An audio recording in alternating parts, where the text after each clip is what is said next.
Hello everyone, आज की session में हम लोग इंडेक्स ऑफ इंडस्ट्रियल प्रोडक्शन की बात करेंगे। 12 अगस्त को ये डेटा रिलीज किया गया था एमओएसपीआई के द्वारा, ministry of statistics and programme implementation के द्वारा, और 13 अगस्त को द हिंदू के न्यूज़पेपर में ये आया। उसमें आप देख सकते हैं ये पीआईबी का जो है ऑफिशियल रिपोर्ट है, पीआईबी का ये प्रेस रिलीज है, और इस प्रेस रिलीज में आप देख सकते हैं कहा गया है कि इंडिया का जो आईआईपी है ये एक ग्रोथ रिकॉर्ड किया है 4.2% का जून के महीने में। अब ये जो डेटा है ये जून के महीने का है और ये रिलीज हुआ है 12 अगस्त को, because index of industrial production का जो डेटा है जो एमओएसपीआई के अंदर एनएसओ निकालता है ये 6 वीक के लैग से निकाला जाता है। मतलब जून का डेटा आपको अगस्त के सेकेंड वीक में आएगा, अगस्त का डेटा अक्टूबर के सेकेंड वीक में आएगा। सो ये 6 वीक के लैग से आता है। अब ये जो डेटा है 4.2% का जो जून के महीने में है, ये ग्रोथ हुआ है 4.2% से। तो इसे हमें समझना पड़ेगा कि ये किसके पर्सपेक्टिव से ग्रो किया है। Whether this 4.2 growth has happened in June 2025 over May 2024 or whether it has happened with respect to some other pace. तो ये जो 4.2% का ग्रोथ है, ये जब यहां पे हम देखने को देख रहे हैं तो ये किसके पर्सपेक्टिव से हुआ है। सो अगर आप देखेंगे इंडेक्स ऑफ इंडस्ट्रियल प्रोडक्शन जहां पे ये 4.2% से ग्रो हुआ है, तो ये जून 2023 के कंपैरिजन में ये 4.2% से ग्रो किया है। मतलब जो आईआईपी का डेटा है जो 4.2% ग्रो किया है जून के महीने में 2024 में, ये last year same month which is जून 2023 के कंपैरिजन में 4.2% से ग्रो किया है। तो ये आईआईपी का डेटा हमें इस तरीके से समझना है। अब ये आईआईपी होता क्या है इसके बारे में हम बाद में बात करेंगे। अब अगर आप देखते हैं यहां पे, ये अगर आप देखेंगे यहां पे, तो आईआईपी का ये इस तरीके से आपको एक डेटा मिलेगा जिसमें माइनिंग है, मैन्युफैक्चरिंग है और इलेक्ट्रिसिटी है। आईआईपी का जो सिंपल काम है वो क्या है, जैसे आप इन्फ्लेशन को जानते होंगे। इन्फ्लेशन मतलब चीजों का दाम बढ़ना। इस इन्फ्लेशन को आप ट्रैक करते हो सीपीआई या डब्ल्यूपीआई की मदद से। ये दो ऐसे इंडेक्सेस हैं जिसकी वजह से we are able to understand how much prices of commodities have increased in the retail market and in the wholesale market।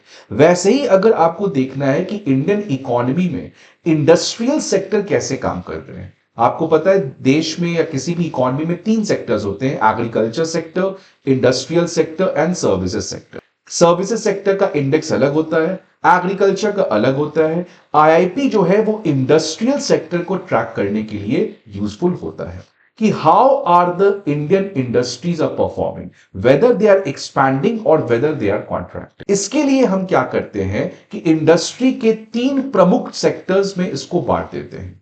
तो इंडस्ट्रियल सेक्टर में एक आ गया माइनिंग सेक्टर, एक आ गया मैन्युफैक्चरिंग सेक्टर और एक आ गया आपका इलेक्ट्रिसिटी सेक्टर। इन तीनों का शेयर दे देंगे because not every sector is same. जैसे सीपीआई डब्ल्यूपीआई का कंजम्पशन बास्केट में depending upon how much we consume अलग अलग होता है, वैसे ही इंडस्ट्रियल सेक्टर में सबसे बड़ा शेयर किसका है आप देख सकते हैं, मैन्युफैक्चरिंग का, क्योंकि इसका शेयर आप देख सकते हैं लगभग 77% है।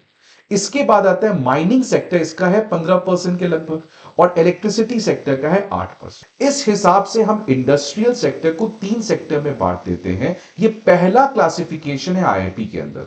आईआईपी के अंदर हमें 2 क्लासिफिकेशन पढ़ना होता है, ये होता है सेक्टोरल क्लासिफिकेशन। इसके अलावा आईआईपी का जो क्लासिफिकेशन है वो आप देखोगे यहां पे यूज्ड बेस्ड क्लासिफिकेशन है। जो इंडस्ट्रियल सेक्टर में जो चीज प्रोड्यूस हो रहा है, जो हम यूज कर रहे हैं, उस बेसिस से उसको क्लासिफाई करके ट्रैक किया जाता है। तो इन चीजों को हम लोग समझेंगे। तो आप अभी तक समझ गए होंगे कि इंडेक्स ऑफ इंडस्ट्रियल प्रोडक्शन एक इंडेक्स है जो इंडस्ट्रियल प्रोडक्शन को मेजर करने के लिए लाया जाता है।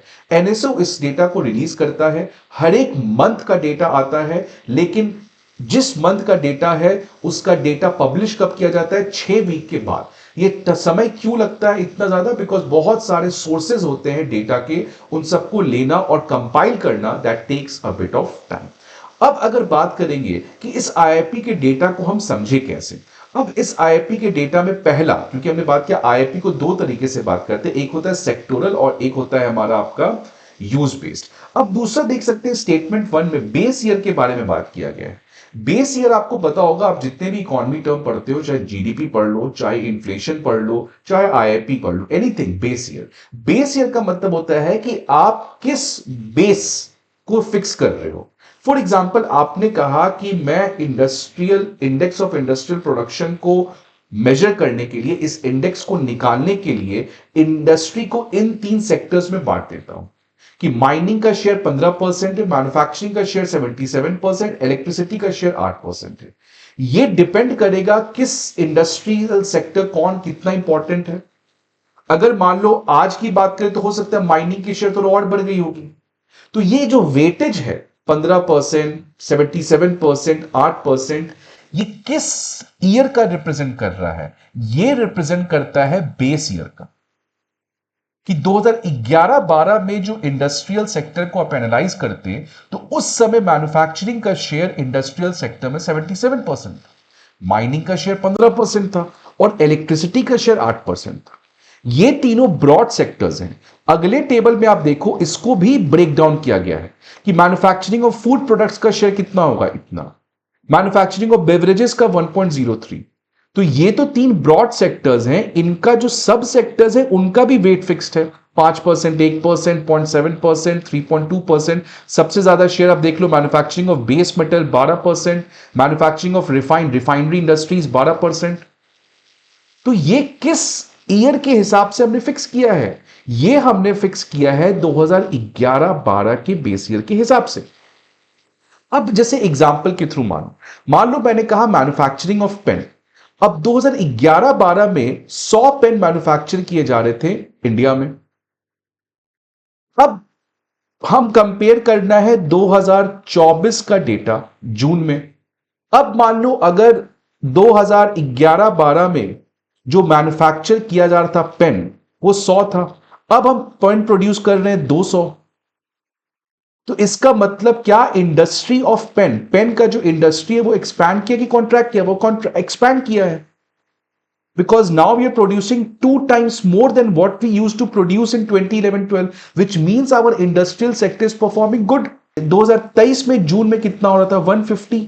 तो 2023 जून में भी एक्सपैंड किया है। तो जो हम आईआईपी का ग्रोथ रेट देखते हैं, ये हम इन दोनों के बेसिस पे ग्रोथ रेट निकालते हैं। तो बेस ईयर का समझ ले काम क्या है? बेस ईयर का बस सिंपल काम है आपका कि आप जो ये सब चीजें फिक्स कर रहे हो, ये किस बेस के कंपैरिजन में फिक्स कर रहे हो। तो ये हम 2011-12 के पर्सपेक्टिव से फिक्स कर रहे हैं।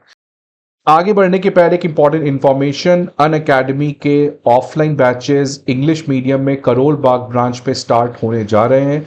इसके अलावा हिंदी में भी 12 अगस्त से हमारे मुखर्जी नगर ब्रांच में बैचेस स्टार्ट होने जा रहे हैं। इसके अलावा उत्तर प्रदेश के स्टूडेंट के लिए प्रयागराज में हमारा बैच स्टार्ट होने जा रहा है, जो कि हिंदी और इंग्लिश मीडियम दोनों में उपलब्ध है। इसके अलावा और भी कोई आप इंफॉर्मेशन जानना चाहते हैं, so please visit our website, download the Unacademy app and get all the latest information. ठीक है, फिर लेट्स मूव ऑन। अब अगर आप डेटा, तो डेटा 2 आता है। एक तो आईआईपी का डेटा देख रहे हो 138, 143, इस तरीके से आता है डेटा।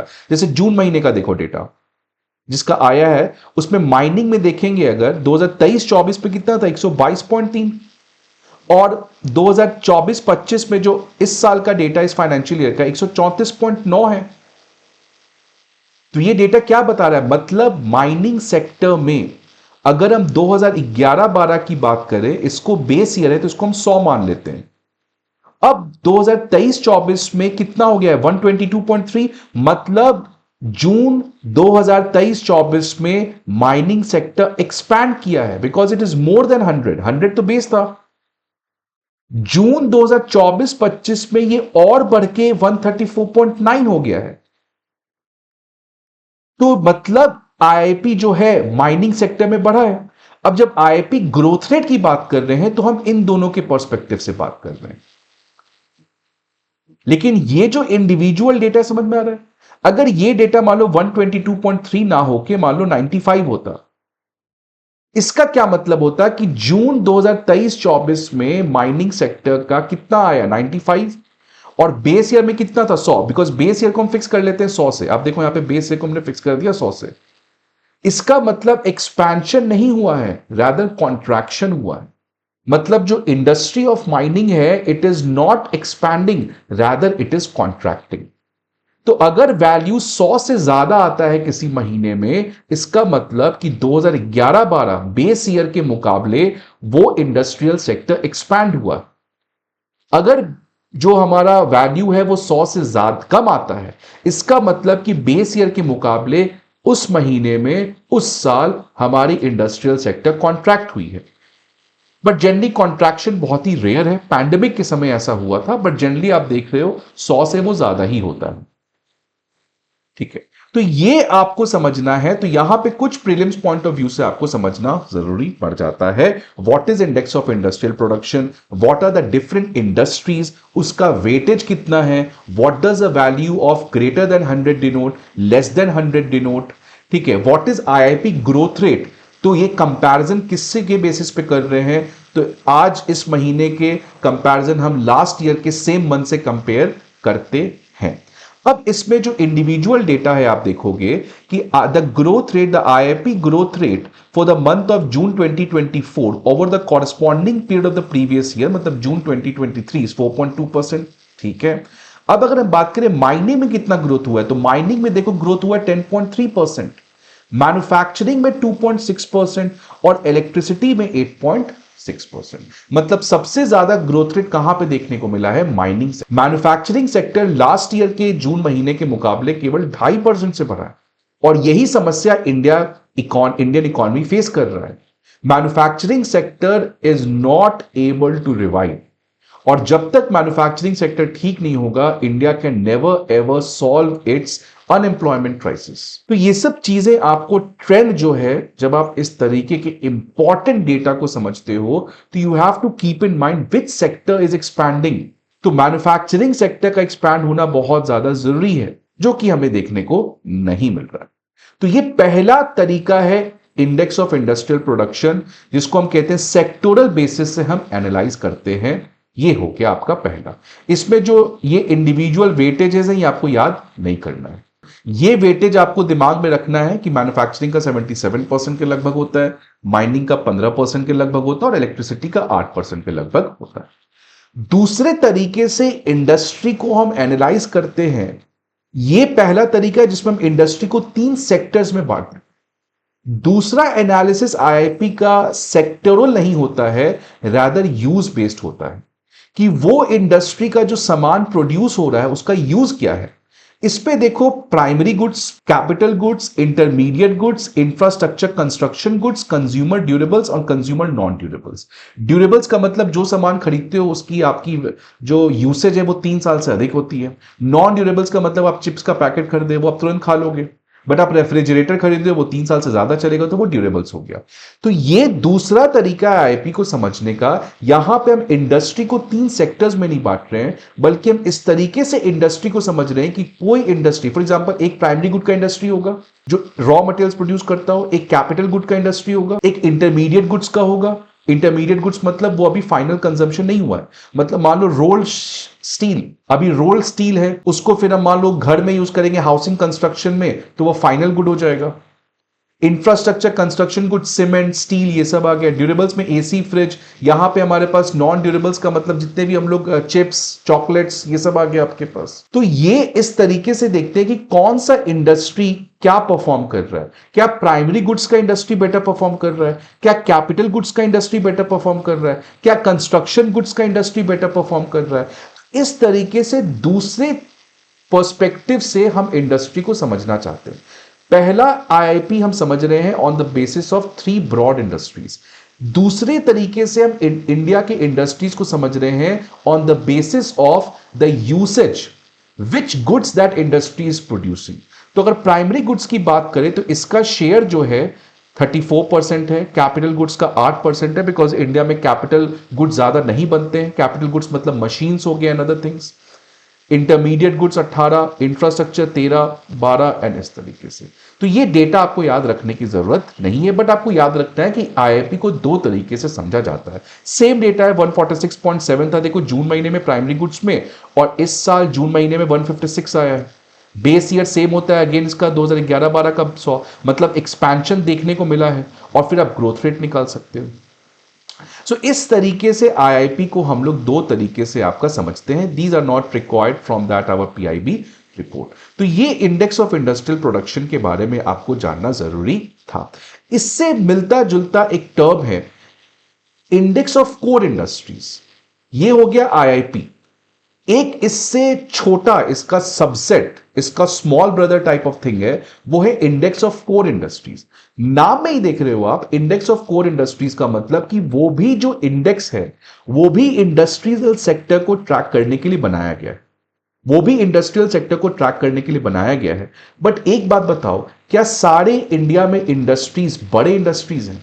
नहीं, कुछ ऐसे बड़े इंडस्ट्रीज हैं जिनमें अगर कुछ प्रॉब्लम आता है तो देश की इकोनॉमी पे बहुत ज्यादा इंपैक्ट होगा। जैसे आप नाम सुनोगे सेंसेक्स, निफ्टी। सेंसेक्स क्या है? 30 बड़े शेयर इंडिया के। निफ्टी में 50 बड़े शेयर होते हैं इंडिया के। तो अगर सेंसेक्स घटा मतलब 30 इंडिया के इंपॉर्टेंट शेयर्स घटे, इसका मतलब शेयर मार्केट ही घटा। तो वैसे ही इंडेक्स ऑफ इंडस्ट्रियल प्रोडक्शन में तो हम बहुत सारे इंडस्ट्रीज को लेते हैं। आप देख सकते हो कितने सारे इंडस्ट्रीज को हम यहां पे लिए हैं, ये सारे इंडस्ट्रीज को लिए और सबका शेयर देख सकते हो आप। लेकिन इसमें कुछ ऐसे इंडस्ट्रीज होंगे जो बहुत इंपॉर्टेंट इंडस्ट्रीज होंगे और उनमें कुछ इंपैक्ट होना, that is not a good thing because that will result in overall impact to the entire industry. इसलिए हम ऐसे 8 important industries out of all these industries को अलग से उनका एक इंडेक्स बना दिए कि instead of tracking all these industries, why don't we track only 8 most important industries which are very very significant for Indian economy. और उस इंडेक्स को हम इंडेक्स ऑफ कोर इंडस्ट्रीज कहते हैं। और ये देख सकते हो आप, 8 कोर इंडस्ट्रीज हैं इंडिया में जो कि लगभग आईआईपी में 40% वेट को कॉन्स्टिट्यूट करते हैं। ये सारे इंपॉर्टेंट डेटा है कि जो इंडेक्स ऑफ इंडस्ट्रियल प्रोडक्शंस में बहुत सारे इंडस्ट्रीज थे, सारे इंडस्ट्रीज का वेट था। हमने देखा अभी सारे इंडस्ट्रीज का वेट था, जैसे मैन्युफैक्चरिंग ऑफ फूड प्रोडक्ट्स का 5%, यहां पे 12% इसका, बेसिक मेटल्स का 13%। वैसे 8 ऐसे इंडस्ट्रीज जिनका सबसे ज्यादा वेटेज है, अगर टोटल कंबाइन कर दो तो 40% है। इसमें देखो सबसे ज्यादा शेयर किसका है आपके पास, आप देख सकते हो सबसे ज्यादा शेयर किसका है, पेट्रोलियम एंड रिफाइनरी, उसके बाद इलेक्ट्रिसिटी जनरेशन, स्टील प्रोडक्शन, कोल, क्रूड ऑयल। तो ये 8 ऐसे इंडस्ट्रीज जो आईआईपी में सबसे इंपॉर्टेंट थे और आईआईपी में 40% वेट कॉन्स्टिट्यूट करते हैं, उनका हमने एक अलग इंडेक्स बना दिया। अब इंडेक्स निकालने के लिए आपको वेट देना होता है कि किसका कितना वेट है उस इंडेक्स में। तो इंडेक्स ऑफ कोर इंडस्ट्रीज की अगर बात करें तो उसमें सबसे ज्यादा वेट किसका है, पेट्रोलियम एंड रिफाइनरी का, इलेक्ट्रिसिटी जनरेशन का फिर है।